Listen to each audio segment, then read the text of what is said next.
And we're recording for the Gala Lismore 2020 Cup Day. We've got a man on the ground, the chairman of the Lismore Turf Club. G'day, Mark Oaten. Hey, Mark Lambourne, how are you? G'day, Gord. Hey, guys. And Crookie's got newfound respect since he discovered all those bloody NRL games you refereed. Yeah, I was only sent off once, Mark, and I don't think it was the referee's fault. I think I deserved it. There you go. Always. That's the only way it happened, mate.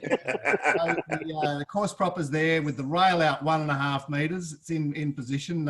You've used that rail position for a while now, hey? Yeah, I think since last year's Cup.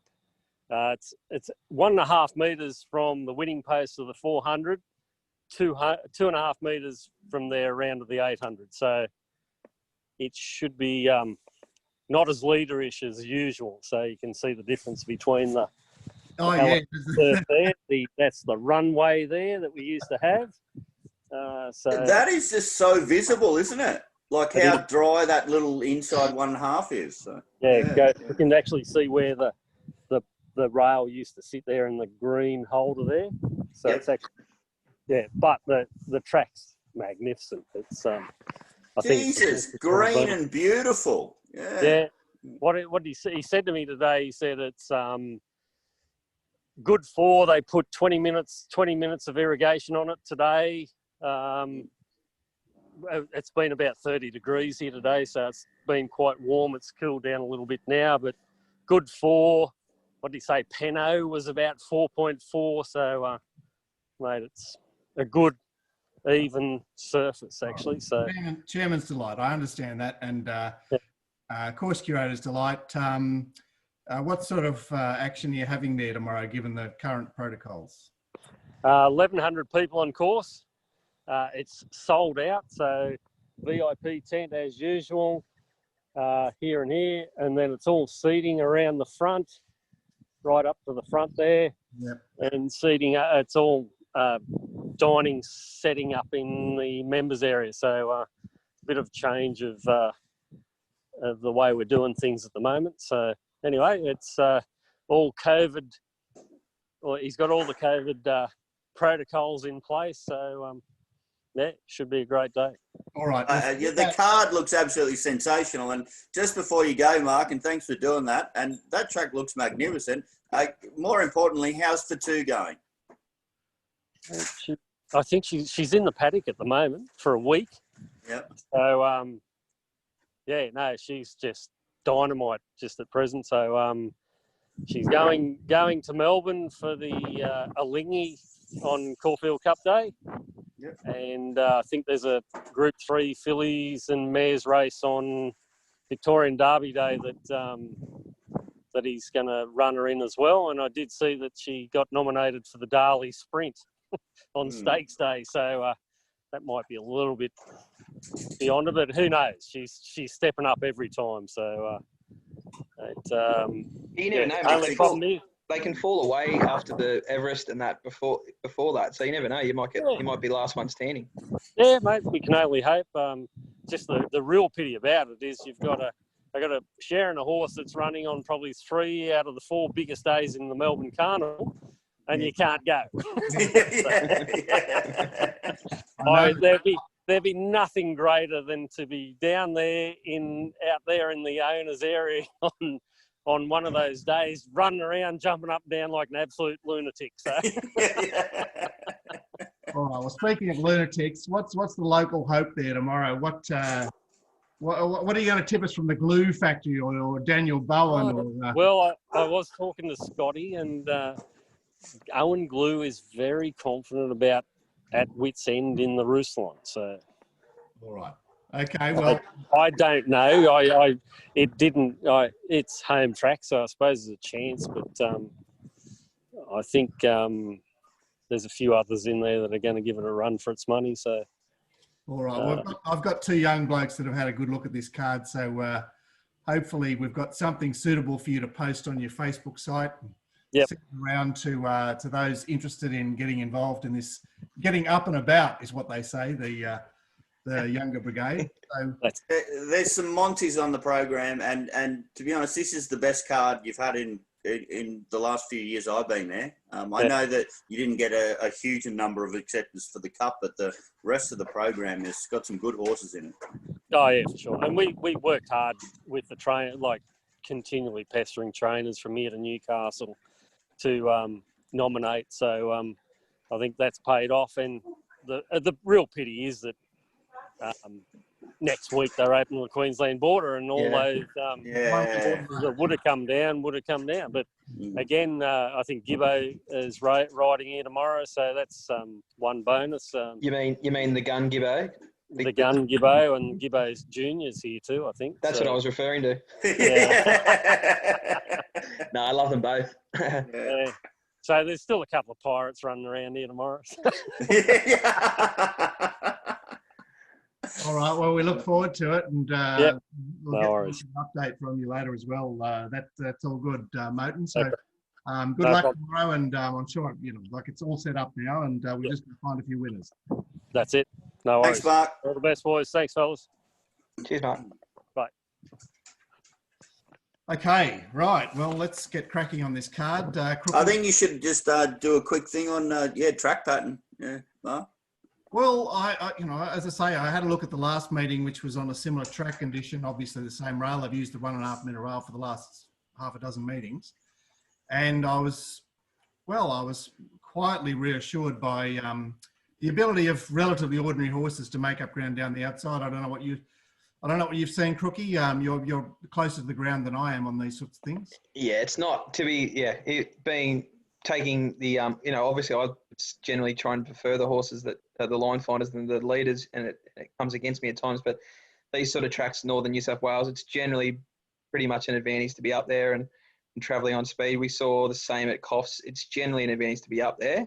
There is a few races where I think there's pace drawn wide, and that will generate pace. And I think the key is also finding the races where there's some apprentices on horses drawn wide, where they'll generally put pace into the race.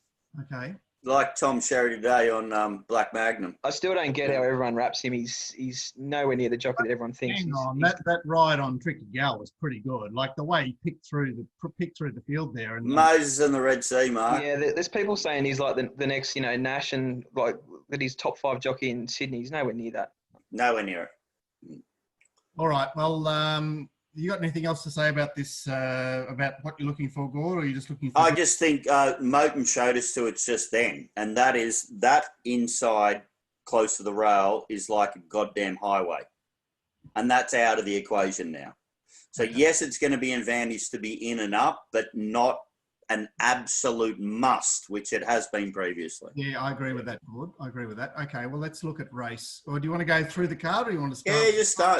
you Start race one. There's races depend, but we can go through them. Yeah. Okay, so I'll just see if I can bring up this. Have you got RTW maps there, Mark? Or? I have indeed. Yeah. R2W, yep. Race one, and the market reads roughly $4 Divine Diva, $4.40 Oh So Hot, and $6 Mashed Potato, Warburton, $7 Tootsie's Pops, Marine Beauty.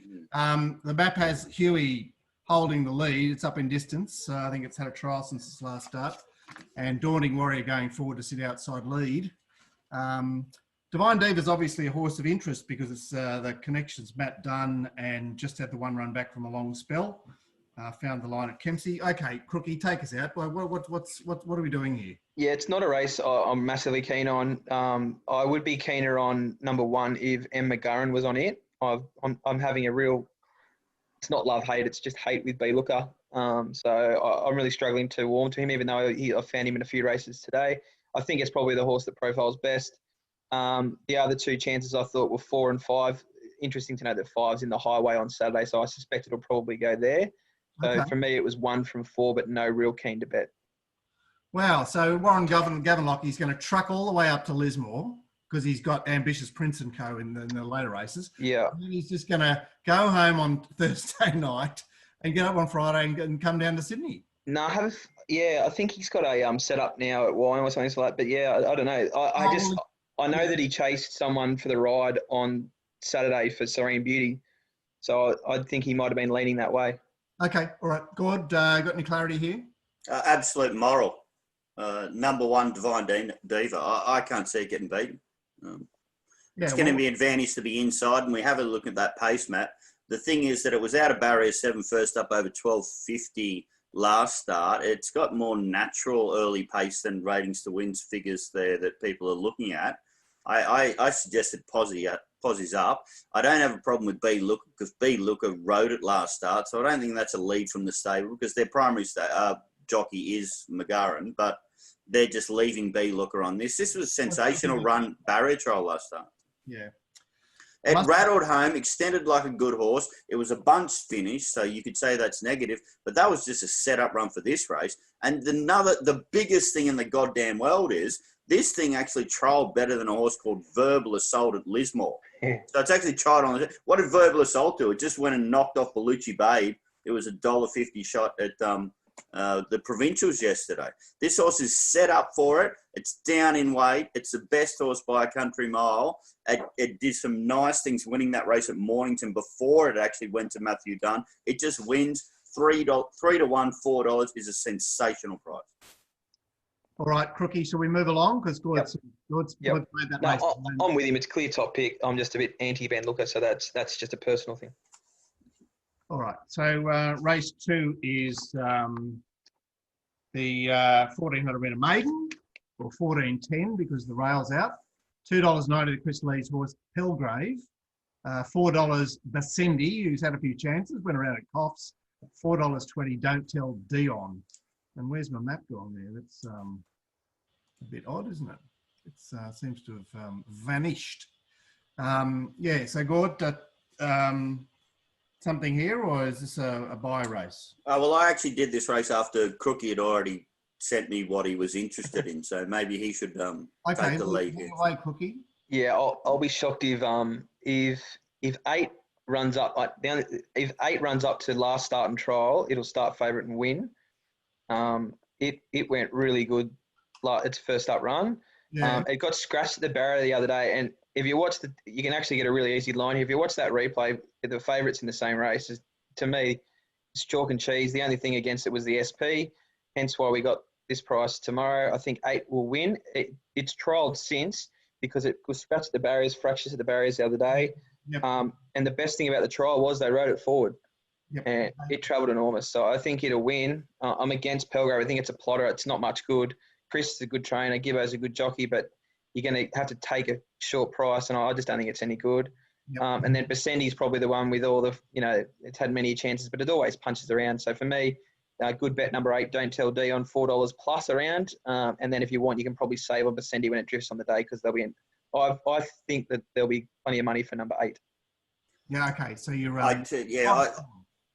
I totally agree with Crookie there. The primary bet is definitely number 8. It's the lightly raced one with upside, good trial in betweener, freshen up. Probably has considerably more ability than anything else in the race.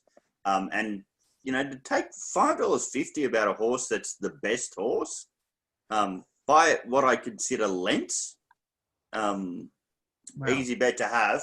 I'm against the 2 Chris Lee's ones. I'm assuming the 6 is going to be scrapped. It's already out, mate. Yeah. Okay. And 5, I agree with Crookie. It's a walker. But you have to save on number 2 because that was a sensational run last start. Blue Kentucky Moon might be a decent horse, which is in a later race and is actually odds on. And they absolutely gapped the rest of the field. And Basendi was OSL off a freshen up. I don't like backing horses that have had 18 starts for 7 seconds and 1/3, but it's the danger. What's that? I went slowly, which is perhaps may have enabled him to race better than you would think outside lead. Yeah, probably. It's not the primary, but I will be saving on it. There's an ex-gay horse here, Star of Success. It can't get out of its own road, can it? No.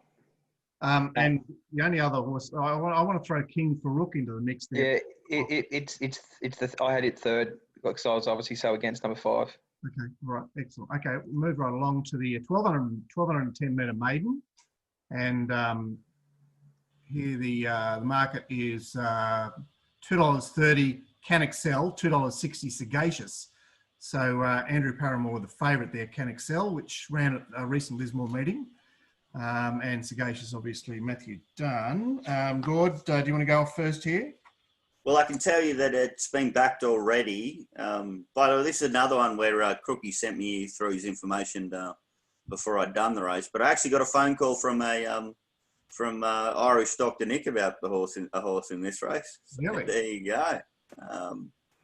Figures on number 9, Can Excel, are sensational.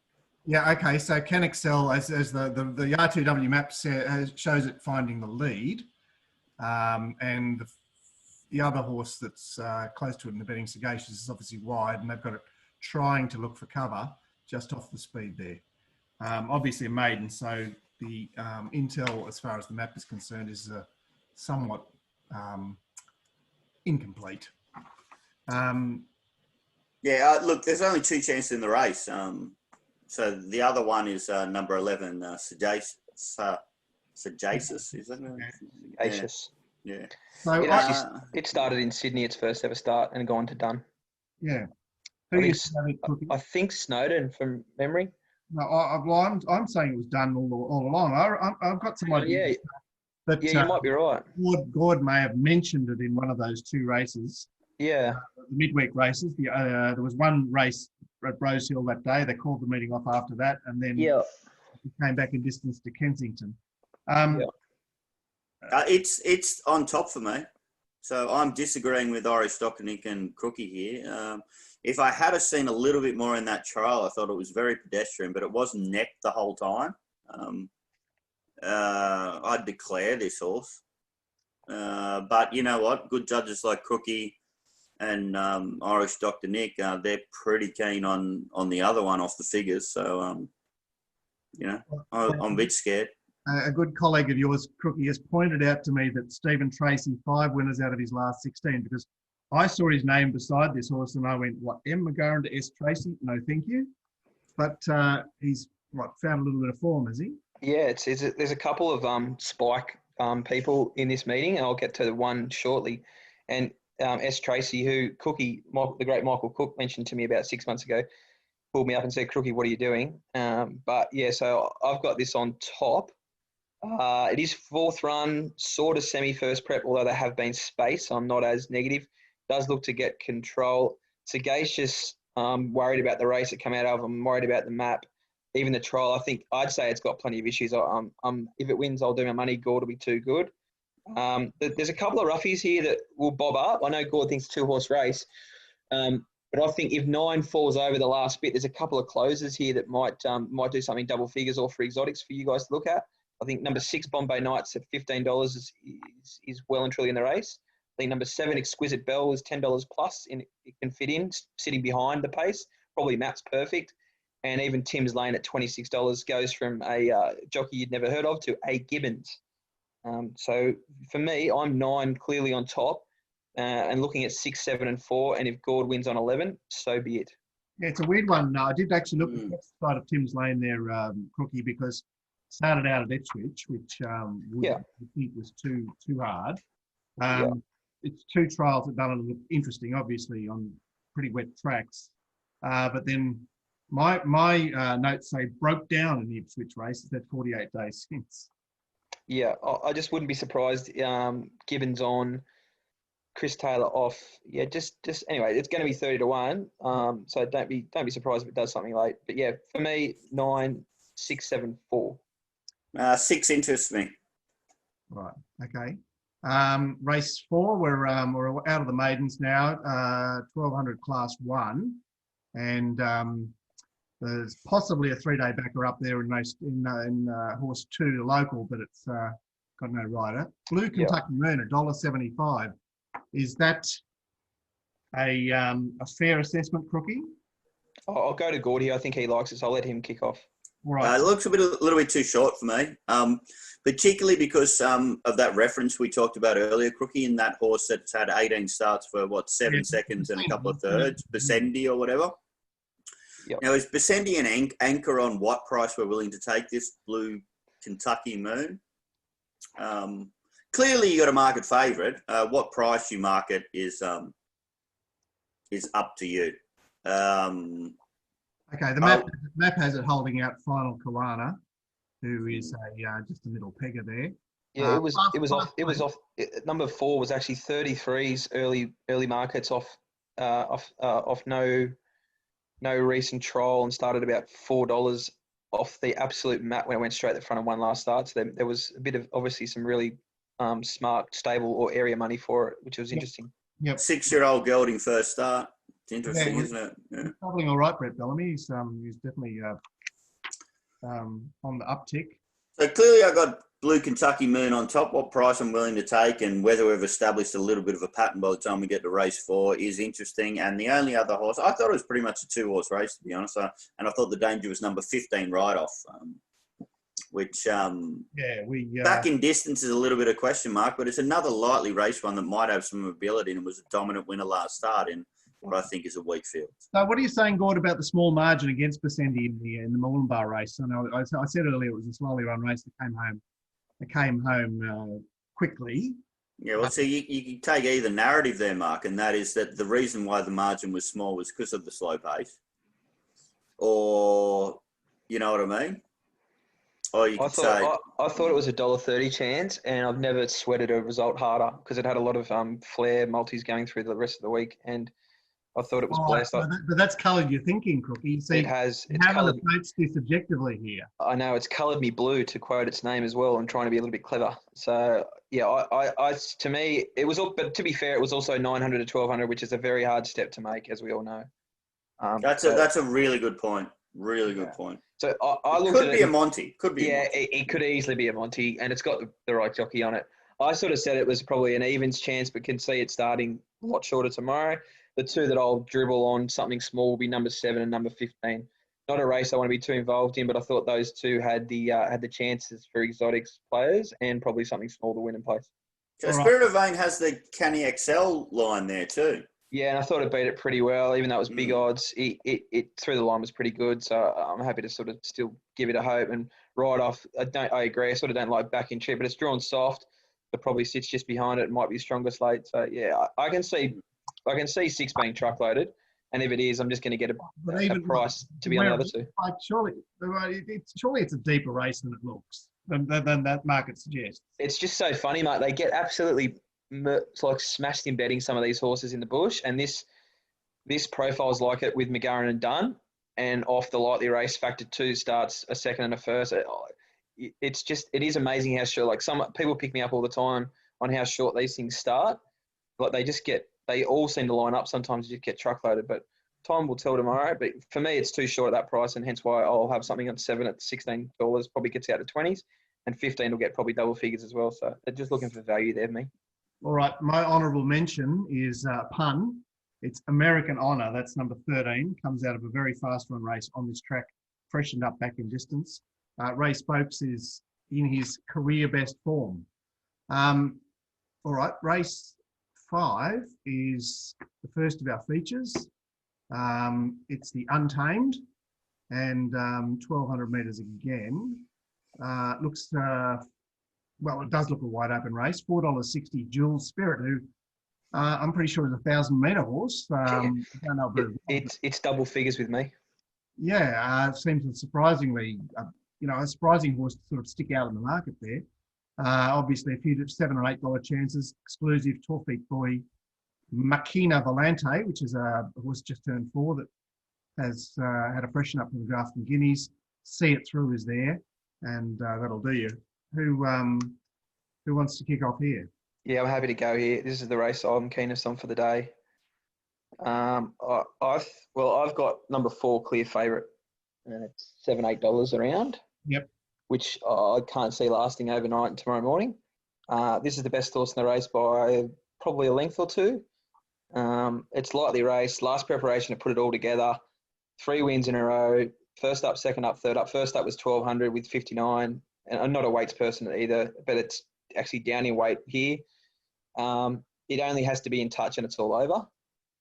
Its finish in the Grafton Guineas is amazing as well in a race. Like, you look at some of the horses that are in the Grafton Guineas, what price would they be here? And it met them so badly. Again, I'm not a weights person, but it's carried 60 in that as well against horses that have run in town.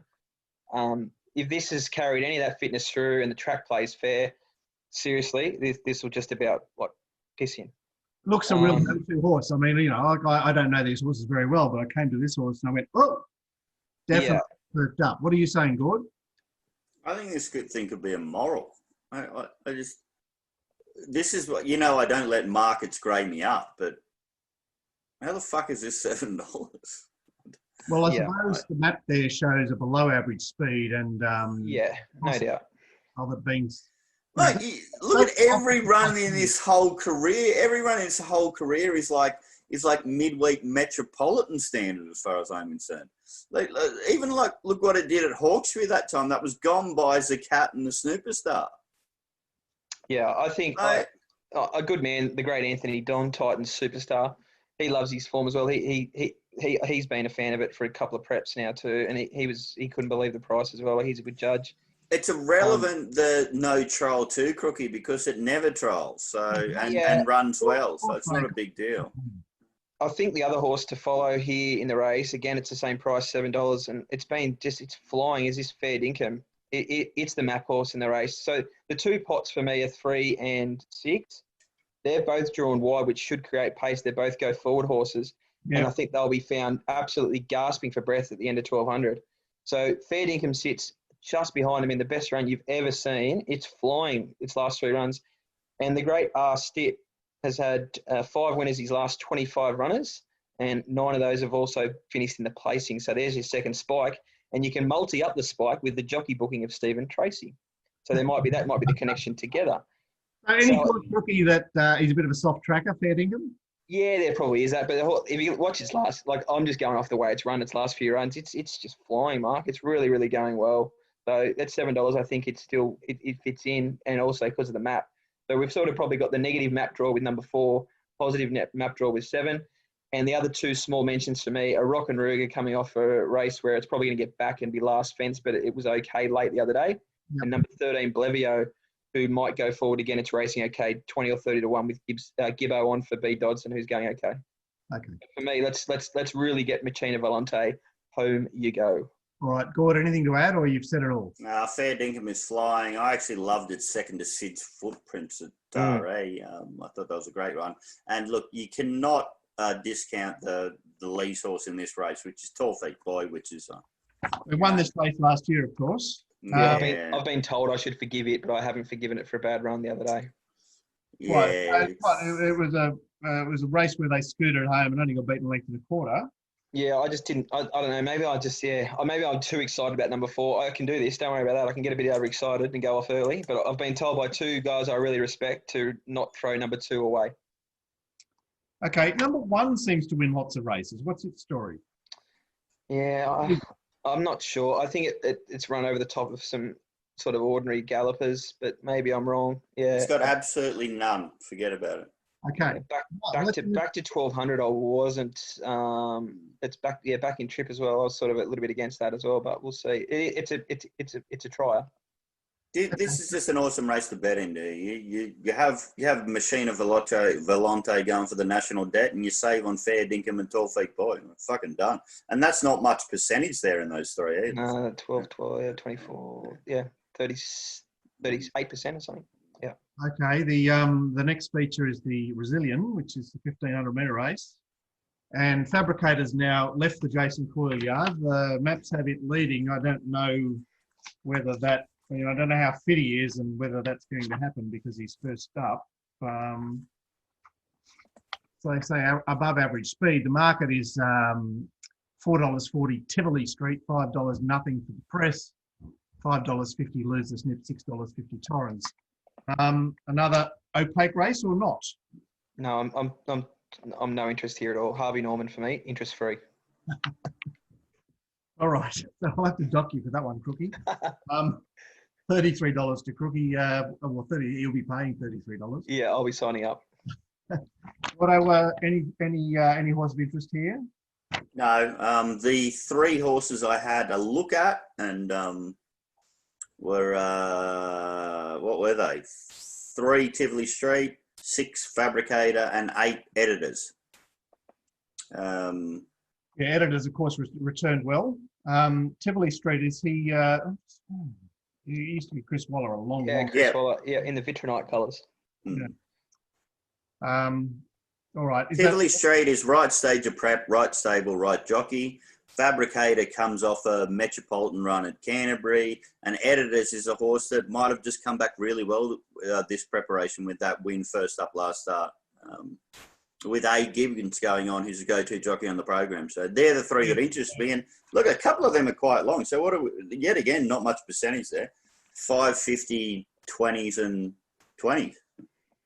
Yeah. Look, the only horse that perked my interest, and it's a stable that looks like it might have been consigned to the past, is Torrens, who was a 3-year-old staying, or promising stayer that has had a regulation spell coming off a Doomben run there, albeit midweek. Okay, we'll leave the Resilient there. I agree with Cookie. It is a bit. It's one of those races where we didn't want to get too involved. Okay, the Cup. The map has Top Prospect with the son of Funky on board. That's Dylan Gibbons. Finding the front there. I suppose he is a horse that races on the speed in miles down in Sydney, so that doesn't seem unreasonable that he would actually find the front. Seems a sympathetic map for him. He is currently $3.20, well, thereabouts. Tavion Prince, the winner of the Tuncurry Cup on much wetter ground, is $3.30. And then you're at $8.50, Ready for Danger, who's still struggling to find his form. Okay. Gord, I'll lead with you here. What are we doing here? No, I think it's a really tough cup. I'm not stamping anything. I haven't marked this horse favourite, but it's probably the only horse I could entertain backing, and that's number 8, Duchess Windsor. If they just price this off its last run, I'd have it a lot shorter than $11. Well, Relucent, he's just made it look good, hasn't he? Well, if you notice, Duchess of Windsor was just as strong through the line as the Relucent was, but yet again, not my kind of race. When I'm talking about a horse that's had 22 starts for 3 wins, but the fact that it's over $10 with that best run last start, in my opinion, it's going to be a bet for me, but yeah, well, I'm not unloading. It's hard to line up, isn't it? Crookie, where does Duchess of Windsor sit in your firmament as far as this race is concerned? Yeah, like it probably starts shorter. I hated the race as well. I don't really have any feel for it at all. I think it looks like Chris has only booked 1 jockey for his 2 runners. Have you guys seen anything different? No. So no. I think it doesn't have a good jockey. So you're probably he's put the kid on number 1. It's going pretty good. Number 4's flying on wet tracks, sort of bolt, putting a hole in weak horses. So then you probably come down to number 8 off the City run. But then even number 8 City run was that was the bottomless track. Well, no, it wasn't too wet. But even some of the runs. Golden, where she ran on the very wet track. Yeah. So it's probably I'm probably with Gord. If you had to have a bet in the race, you're probably taking double figures each way, number 8. But yeah, it's not a race I'm that eager to play in for sure. Okay. What about you, Mark? Because you would have put some time into this race. No, I haven't yet. But Polemic is the horse that interested me. You remember how keen Nigel was on it in that Ken Howard at Coffs Harbour? Yeah. Very, very slowly run race, and obviously this race only promises to be average speed at the moment, so that's not so exciting. But it just seemed to me to be a horse that interested me. Top Prospect is clear top pick as far as I'm concerned. Yeah, I think it's hard to get away from Chris's horse. Yeah, given its recent form. It's got the right sort of form. 2100 is probably as far as it wants to go. Yeah. Maybe the tempo will help that, and the claim will help that. All right, so that's a fairly light treatment of the main event, but there are better betting races, aren't there, Gord? For sure. Oh shit, yeah. All right, so the night. By the way, it's a great betting card. Yeah. Just the major races seem a bit tricky to me. All right, so the nightcap. You know what we'll do, Mark? We'll leave it to the Mounting Yard Mail. Well, he'll be cured of his cancer by then, and yes, yeah. and he'll have that 1/2 stitch in his arm. I know. Well, this last race looks very competitive. The map says fast pace. And the market starts with Northern Mildrose, who's got the recent highway form, at $4.20, $5.50 Hiroko, and $5 Venusian. Crookie, you interested here? Yeah, I thought there's probably two horses that you could be interested in the last without being no declarations. I thought numbers 2 and 5 were the two that I kind of clinged to here. Number 2, Dylan Gibbons, horse is racing really well at the moment.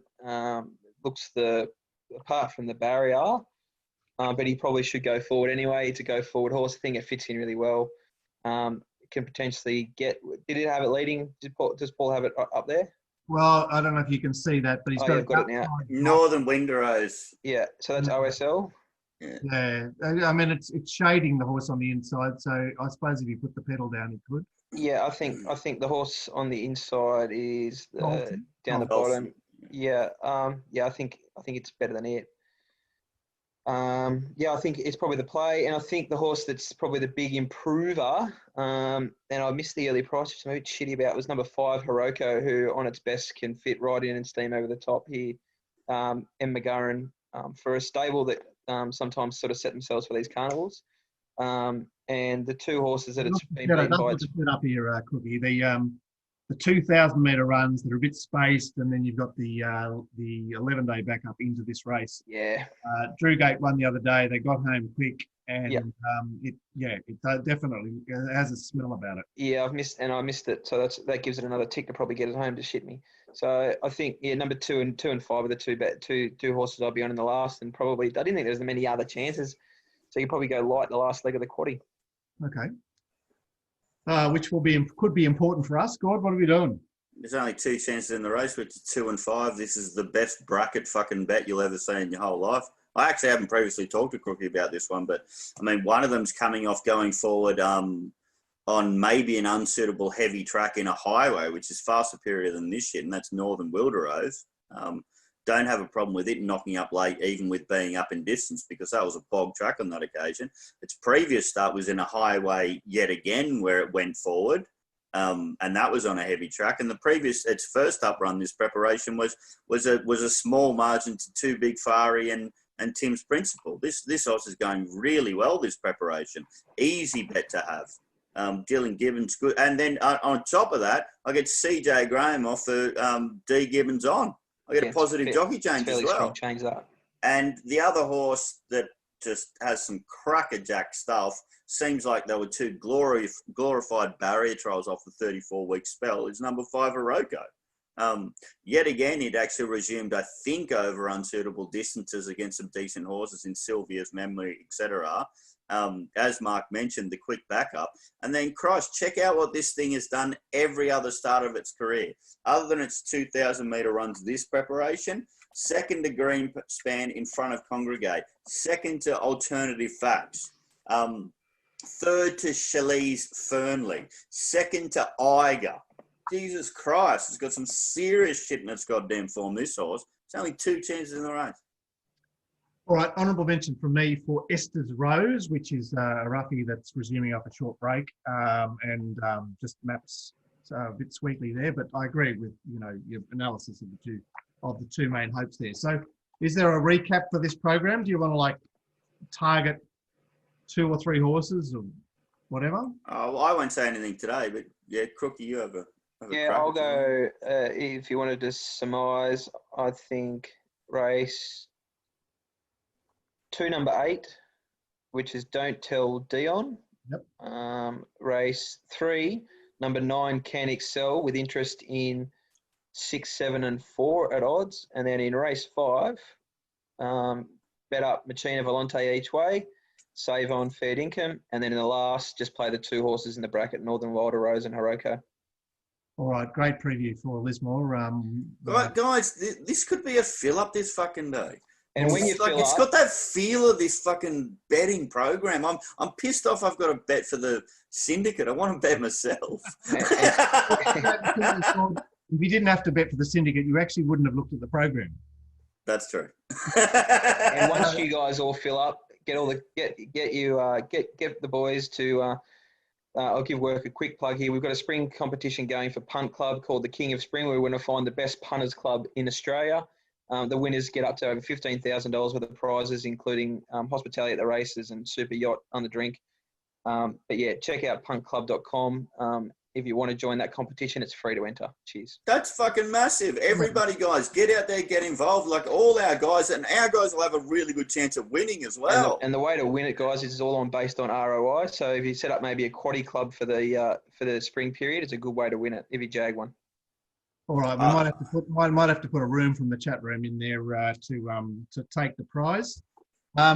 Meanwhile, if you want to still want to get involved in this Lismore punt. By the way, is Callum allowed to bet on the greyhounds to win the competition? He's just posted some tips, I see, so I'll be just about to start bashing away myself. All right. Well, anyone that still wants to get involved in our Lismore Rant Academy tomorrow, just jump on RacingRant.com. There's a big panel in front there which click through. And Dave, I'm going to join in now, Mark. All right. Well, so yes, open an account with Dave Dwyer to put your share purchase in. Just go through the link on our site, and do it that way. Yep, that's the way to do it. So get involved. We'll be at the Georges River 16-footers tomorrow. It's an only avenue, Sandringham. We'd love to see anyone that's nearby and can pop in, just hang with us, have a chat and have a drink, and be part of a great day, as the Coffs Day was. The Coffs Day was absolutely awesome. And by the way, yet again, we've got our interstate guys, which are going to give us information where we're going to invest some of the syndicate money on as well. We're actually going to have people from Lismore Racetrack tomorrow morning giving us another track walk to determine where the best part of the track is.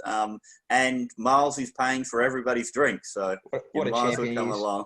That What is a legend. particularly salivating for it. I have to mention one more thing as well. I talked to Sooty this afternoon. He's very keen on Hong Kong tonight. So Sooty's actually going to be there tomorrow, but he's suggesting people invest a fair amount of money on his information tonight. Yeah, okay. Look out for that and be part of the chat room, which is a place that you cannot do without. Okay, thanks, Crookie. That's very generous of you to... No worries, guys. Good luck tomorrow. I hope it's a great day. I would endorse all the boys' bets because I know that they're very thorough in their thinking. You'll have a great time. Cheers. All right. And Thanks for coming on, Crookie. We'll see you in the morning. Catch you then.